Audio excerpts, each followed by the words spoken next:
everyone, welcome to Module 7. This week we are continuing our investigation of the core sources you use for legal research. This week we're looking at precedents, particularly looking at cases and case reports. And it may surprise you, or may not surprise you, that a lot of law graduates graduate with an aversion to reading cases, and along with that, fairly poor case reading skills.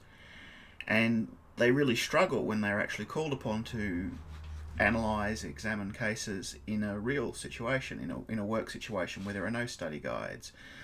There's no easy way to fall back on analysis, particularly if this is a breaking case that's important, either in your work representing clients or your work in a field where you're providing advice and policy analysis, any of the different fields of law. If you can't read, examine and understand a case, you end up behind the eight ball. And one of the purposes of legal education, like any form of training, is to give you the opportunity to practice your skills.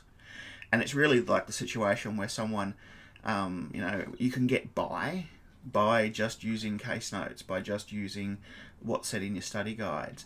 But it's a bit like learning to run a marathon by getting a cab everywhere and going, hey, look, it's all right, I know how to run. When the day comes, I'll be able to run it. I've seen the route because I've done it in the cab. Like anything, taking shortcuts is bad news in the long term. So yes, I understand completely. You're trying to balance time. You're trying to save time wherever you can in the course of study, but you're also supposed to be using this environment as an opportunity to practice your skills and get feedback on your skills, and to do it in an environment where it's number one, a safe environment where you can afford to make mistakes.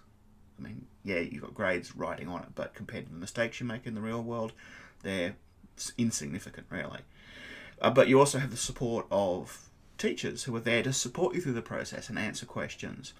So, yeah, at the end of the day, if you don't actually get these skills behind you while you're studying, haha, you fooled us. You managed to squeak through with a bare pass by using study guides. But when you come to work, and then again, if you get a bare pass, you're not going to be working in the law as such anyway, let's face it. Hate to anyone who had illusions about the kinds of grades you need to get work in law firms. Sorry if that's the first time you've been disabused of those notions. But I'm getting off track. The point I was making was that experience is how you improve. Practice is how you improve. And this workshop will hopefully give you some pointers and some ideas as to how to use that practice time well. How to really focus on those analytical skills so you're not just getting stumped by the bulk of the reading or the complexity of the reading or the language of the reading, that you're actually using that time in a good, active, reflective way to help you understand the way in which precedent is used by lawyers. And this year we'll be using Wilkie and Taylor, which is one of the few cases that are mentioned in the report. But fortunately, it's a great one. It's nice and short. It's, I think, 12 pages, including headnotes and so on. So it's a nice short case for us to use, but it's also one that I think touches on a lot of the issues that we're going to examine here. Okay, moving forward, the readings this week are like they were last week, a revision of what you learnt in first year. And I think if these are very, very familiar to you, it's okay to skim them. If not, it's a good time to go back and to look at some of those issues in depth, particularly those core skills when using precedent. Being able to tell the difference between ratio and obiter, the process of distinguishing cases, the use of majority and minority judgments, all those sorts of basic core skills, worth having another look at those now. And those the readings for this week should give you that introduction.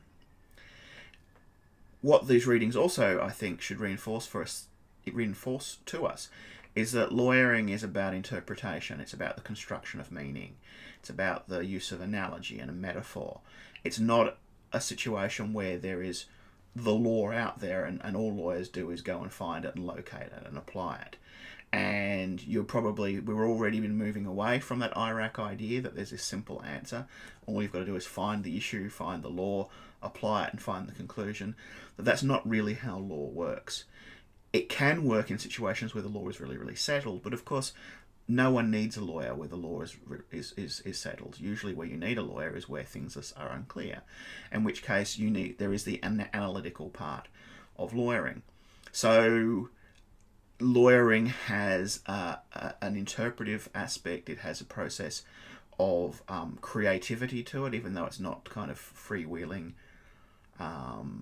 freeform creativity, but it involves the ability to write and understand and construct an argument, which is why always recommend that the way to get better as a lawyer is to read more widely, to read within the law, which is why you're doing a law degree, but also to read other genres and other styles of writing, and to do that critically, and to think about those core issues of the way in which argument is formed and interpretation is formed.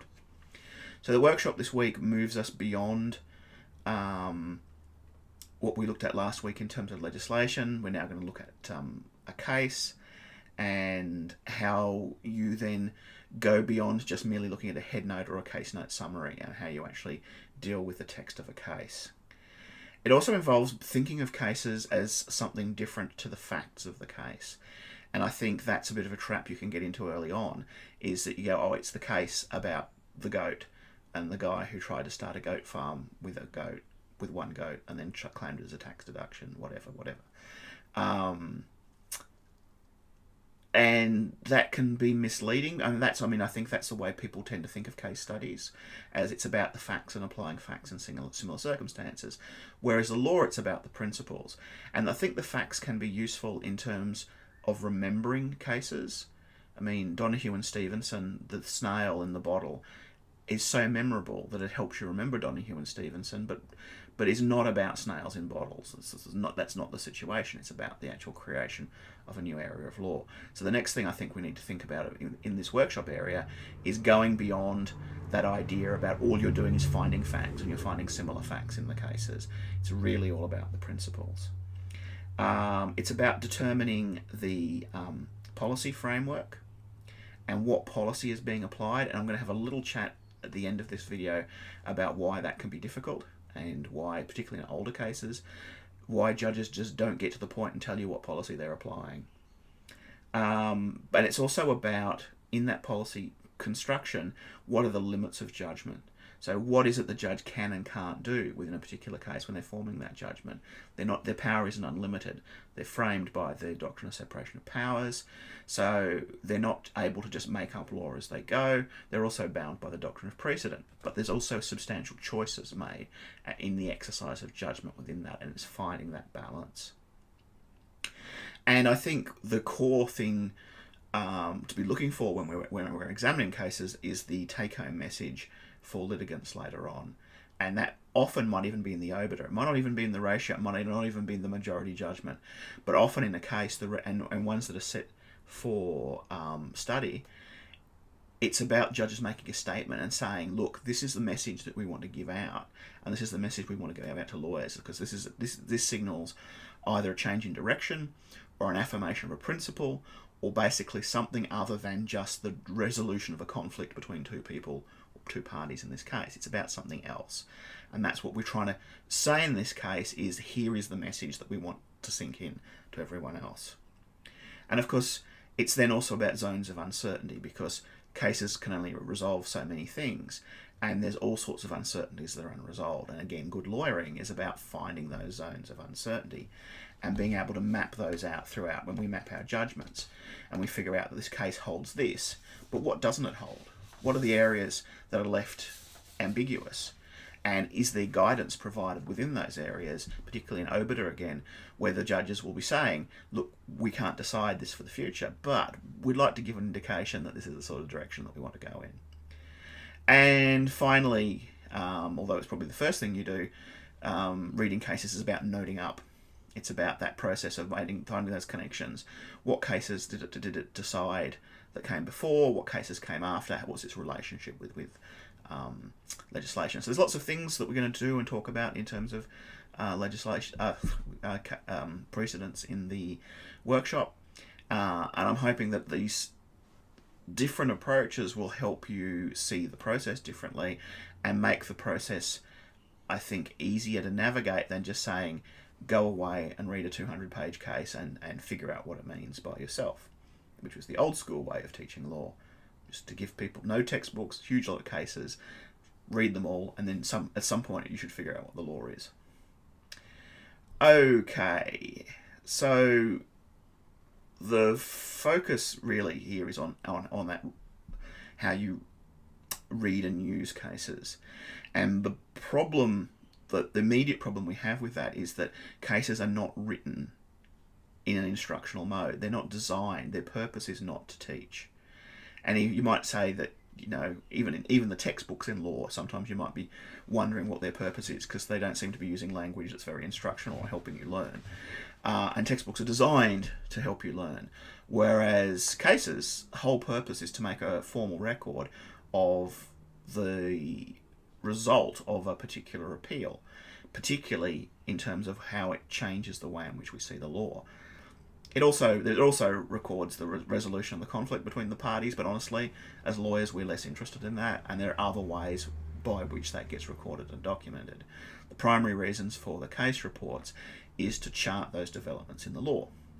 So why is it judges don't come out and say what they mean? Wouldn't that be easier if a judge in Donahue and Stevenson turned around and said, you know what, we've said that there's no law of negligence for years now, but we've changed our minds and we think it's time that we recognise the law of negligence, so we're inventing a new type of sort of megatort that can be applied in lots of circumstances, and we think we're on pretty good legal basis in doing this.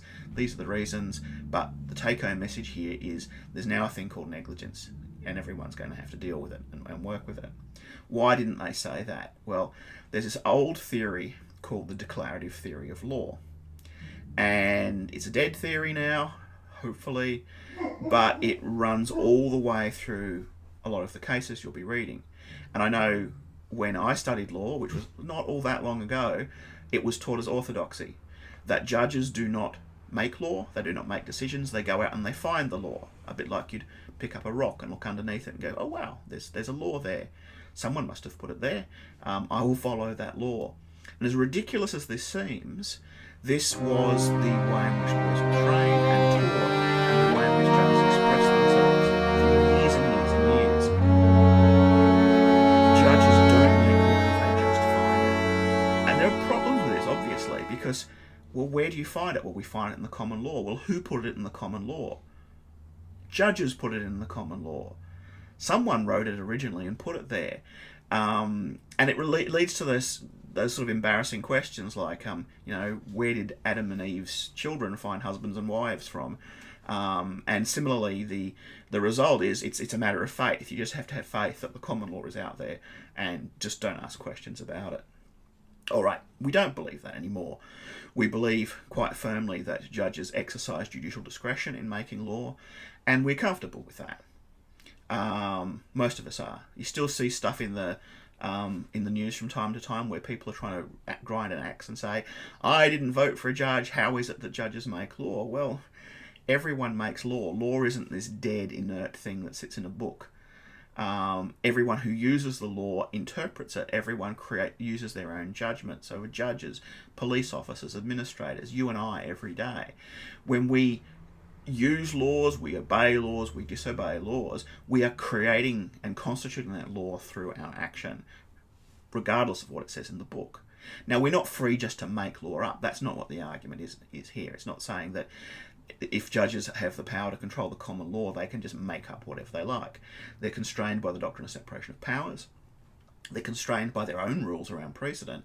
And they're constrained by the different principles and doctrines that exist within the law. So there's a complex set of checks and balances that regulate judicial discretion.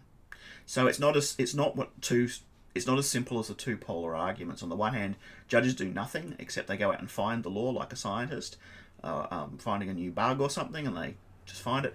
It's not the other extreme where a judge just walks into court and goes, you know what, I'm feeling, a bit cranky today, and I don't like you, and I don't like you, and I'm going to make my decision on the basis of that. Some might do that, but they're not supposed to do that. It's in between. It's in between. Judgment is something which is difficult to define, although in jurisprudence you'll spend a lot of time talking about that and what judicial discretion actually is. But it's not as simple as those two ideas. Now, getting back to the point, what does this mean for us in the terms of researching cases? Well, it means any case up until maybe the 90s is going to be created by or created under this notion of the declaratory theory of law. And in fact, most of the cases that are being decided now are being decided by judges who were trained under that way of thinking. Even though they've departed from it, you still have that in your way of thinking as part of that background. And that means that judges always had to be circumspect. So instead of saying, we're making up something new here, we're making it out of the tools that are available to us, we're not just going and free-forming here and creating, a Jackson Pollock painting. And even Jackson Pollock had a methodology behind what he did. We are using the tools and the discretion that's available to us to create law. But they couldn't say that under the declaratory theory. What they would say is, well, just looking at the cases, it's clear that this is the only answer. And as readers of those cases, we often look back at them and go, really? How come half the judges thought that and half the judges thought something different? If it's that obvious, and if you've gone out and found the law, you haven't used a judgment in finding what the law is, surely everyone should come up with the same decision on what the law is. And the same way when you have change in the common law. There were many, many cases leading up to Donoghue and Stevenson that talked about the idea of negligence, and they all said no, no, no, no, no, no. And then there was a flip in Donoghue and Stevenson. How do you explain that under the declaratory theory of law? Well, for years and years and years, torts lecturers had to try and find a way of explaining it. And we don't want to go down that path and look at that now. But generally, it was just an act of faith. And first-year students said, hey, this makes no sense. They're making a new area of law here. And you'd be told, no, it's actually much more subtle than that. If you look very carefully at what happens, you'll find there's actually something else that went on. And these poor law students would then be poring over trying to find this thing that doesn't exist. This declaration of pre-existing law. So what that means for us as legal researchers is a lot of our work using cases is about reading between the lines. It's about judges stating obliquely what their policy decisions are without being forthright about them. And it means we have to interpret that. And we also have to interpret the decision-making process they go through. Because as I said, it's not like judges are doing this stuff on whim. They're making a decision on the basis of a set of principles, but they're not able to state those principles or explain that process, which means we're reading everything at arm's length, and we sort of sit there sort of scratching our chins and saying, well, I think this case is actually looking at this particular principle and way this principle applies, but being frustrated all the time because it would be so much easier if the judges could have always said all along, this is our judgment and this is what we're doing. But okay, that's what we're left with. Future generations of lawyers way down the track will eventually won't have this as such a problem. But I'm sure cases like Donoghue and Stevenson will continue to be taught for many years, and will continue to puzzle people even more when there's been multiple generations of a realist view of law going through, and thinking that people in the 20th century obviously were very bad at getting to the point. And speaking of getting to the point, this is probably about time that I got to the point and finished this video. The last thing I want to reinforce again and again, without trying to sound like I'm nagging, is the way that you get better at stuff is by practicing. That's anything. That's playing a musical instrument, that's speaking a language, that's learning how to run a marathon. It's learning how to be a good lawyer. It's all about practice. And how do you get better at any of those things? You make time. Everyone is busy. Everyone has lots of clashing responsibilities and deadlines and whatever.